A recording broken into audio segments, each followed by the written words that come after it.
పోలీసులకు కొలువులు వచ్చినప్పుడు దొంగల్ని ఎట్లా పట్టుకోవాలి అనేటి దాని మీద ట్రైనింగ్ ఇచ్చి డ్యూటీలకు ఎక్కిస్తారు పెద్ద ఆఫీసర్లు. వాళ్ళు ట్రైనింగ్లో నేర్చుకున్నట్లే కేసులను తష్పజేసేటందుకు ఇకమత్తోని పనిచేస్తుంటారు. కానీ ఈ నడుమ దొంగలు కూడా దొంగతనాలు ఎట్టెట్ట చేయాలనే దాని మీద ట్రైనింగ్ తీసుకొని డ్యూటీలకు ఎక్కుతున్నట్టుండ్రు. అందుకనే గింత ఒడుపు కొద్దీ దొంగతనాలు చేస్తుండ్రు. ఒక ఏటీఎం, ఇద్దరు దొంగలు, 4 నిమిషాలు 29 లక్షలు. రంగారెడ్డి జిల్లా రావిరాలలో ఉన్న ఎస్బీఐ ఏటీఎంను 4 నిమిషాలలోనే మాయం చేసిరు దొంగలు.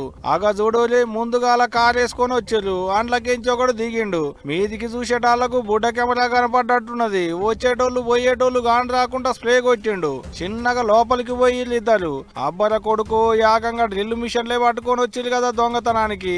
ఏటీఎం మిషన్ కు డ్రిల్ పెట్టి పగల కొడుతున్నారు. డ్రిల్ పెడుతుంటే మంటలు వస్తున్నాయి చూడోలి.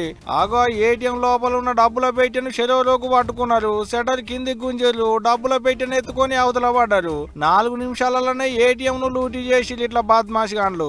ఇగిట్లా పనితనం అంతా బుడ్డ కెమెరాలలో ముద్దుగా రికార్డ్ అయింది.